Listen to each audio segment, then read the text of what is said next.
Halo teman-teman, balik lagi dengan Andar Aset di sini. Kali ini saya ingin membahas tentang bisnis dropship. Jika di video saya sebelumnya membagikan tips tentang cara mencari ide bisnis, yang salah satunya adalah bisnis dropship. Jadi, untuk memulai bisnis dropship, alangkah baiknya teman-teman mengetahui apa itu dropship, apa keuntungannya, dan apa yang menjadi resiko-resiko atau kekurangan dari bisnis dropship tersebut. Jadi bisnis dropship adalah jenis bisnis di mana penjual atau dropshipper, istilah lainnya dari dropship itu pelaku dropship itu adalah dropshipper ya. Tidak perlu menyimpan barang, melainkan hanya menjual produk dari supplier langsung ke konsumen kita seperti itu. Nah, dalam melakukan bisnis ini teman-teman juga bisa melakukan bisnis di marketplace ya, seperti Shopee, Tokopedia, Lazada, Bukalapak, dan platform-platform lainnya. Bisa juga di sosial media seperti Facebook, mungkin Instagram, Telegram, WhatsApp, atau grup-grup lainnya seperti itu. Nah, konsep sederhana dari bisnis ini adalah dropshipper hanya mengambil pesanan dari konsumen, kemudian meneruskan pesanannya itu kepada supplier atau pemilik barang yang selanjutnya dilakukan proses pengiriman seperti itu.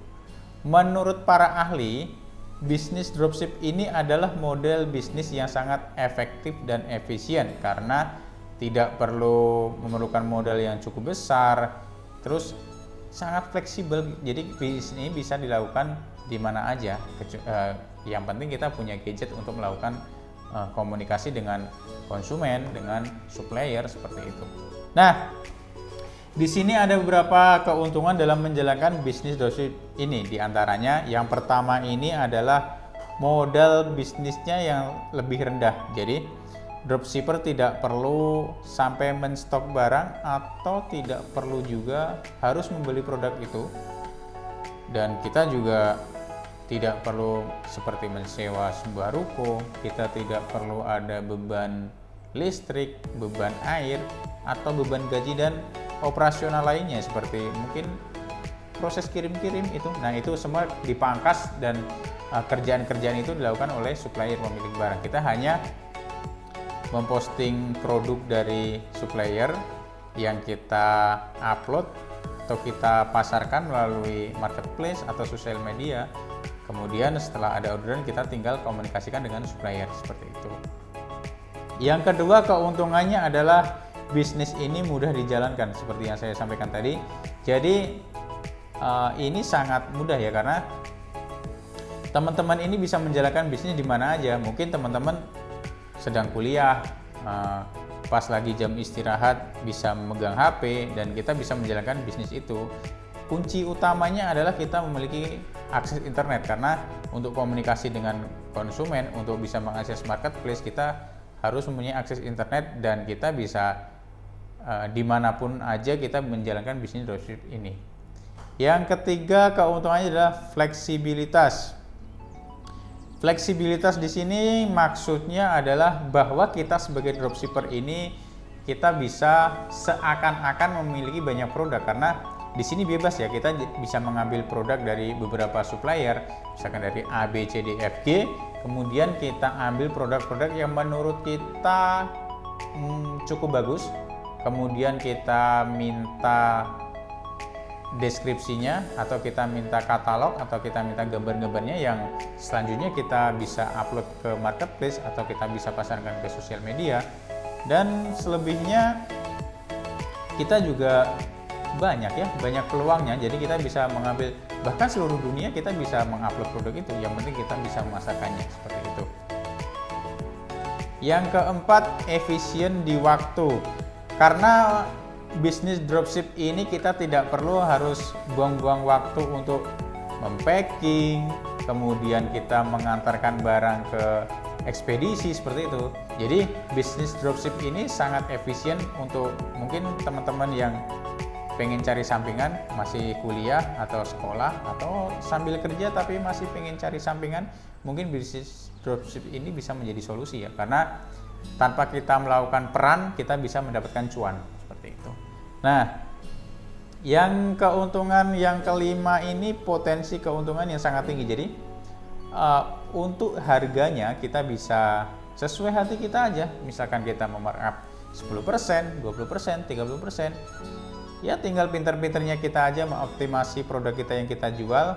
Mungkin bisa dengan mengedit gambarnya supaya lebih menarik, deskripsi, atau bisa juga kalau misalkan mau nekat bisa optimasi dengan iklan ya, seperti itu. Nah, keuntungannya seperti itu. Di luar dari keuntungan itu, ada beberapa hal yang mesti teman-teman ketahui yang menurut saya ini menjadi salah satu atau beberapa kelemahan dari bisnis dropship ini ya. Jadi yang pertama, berhubung kita ini tidak memiliki stok, kita tidak melihat stok, ini yang saya alami sendiri karena saya juga dulunya ini adalah pemain dropship. Kita tidak mempunyai stok, akhirnya kita close mengenai stok itu. Jadi kita tidak bisa melihat secara langsung produk yang kita jual, kita tidak bisa melakukan QC control, jadi kualitasnya kita tidak bisa melihat secara langsung seperti itu. Nah, ini mungkin juga jadi menurut saya nilai kurang ya, karena pas pada saat kita ditanya konsumen itu kita harus pinter-pinter mengenali produk. Mungkin sebelum kita menjual kita harus memahami ya, pemahaman terkait dengan produk yang kita jual ini seperti apa gitu. Nah, ini karena sering kelos, jadi kualitasnya yang kita jual ini kita sendiri sebenarnya kurang paham gitu. Nah, yang kedua kekurangannya itu adalah banyaknya persaingan yang sangat tinggi. Karena kalau misalkan kita, ya contoh saja kita misalkan mencari topi gitu ya. Topi dari supplier A ini yang menjual itu udah banyak banget ya gitu. Jadi tinggal gimana strategi kita mempercantik gambar, mengedit gambar supaya lebih menarik, atau menggunakan harga coret yang seakan-akan diskon. Sebenarnya itu juga diskon sih. Jadi ya pinter-pinternya kita itu mengoptimasi produk yang kita jual seperti itu. Persaingannya sangat tinggi sih. Jadi kalau misalkan kita searching A, mungkin barang yang mirip ini bisa dijual dari banyak pemain sih. Nah, itu kunci akhirnya itu tinggal gimana kita optimasi aja seperti itu. Nah, terus kekurangan yang terakhir menurut saya ini adalah keterbatasan dalam branding. Ya kembali lagi, namanya kita ini dropshipper atau kita ini hanya menjual barang orang, jadi kita tidak memiliki brand sendiri, kita hanya menjual apa brand yang dimiliki dari supplier itu. Jadi kita ya kurang leluasa ya kalau misalkan mungkin nge-branding kita adalah nge-branding toko kita. Kalau untuk nge-branding produk itu kita bukan rada sih, malah kita tidak ada kesempatan seperti itu. Nah, ini yang terakhir, bukan kekurangan, bukan kelebihan. Jadi saran saya, sebelum saya akhiri itu, saran dari saya penting bagi dropshipper untuk memilih supplier yang dapat diandalkan dan terpercaya, karena namanya kita tidak bisa melihat barangnya secara langsung. Alangkah baiknya kita sudah kenal akrab, kita sudah percaya dengan supplier itu supaya tidak ada hal-hal yang yang tidak diinginkan, seperti mengirimkan produk yang tidak sesuai seperti itu, kita harus hindari. Makanya kita harus pintar-pintar mencari supplier seperti itu. Serta buat teman-teman juga harus memperhatikan resiko-resiko yang terkait dengan bisnis dropship. Ya mungkin beberapa poin tadi sih yang sudah saya sampaikan seperti itu. Oke, mungkin itu video dari saya. Mudah-mudahan bermanfaat dan sampai jumpa di video-video saya selanjutnya. Sepakat.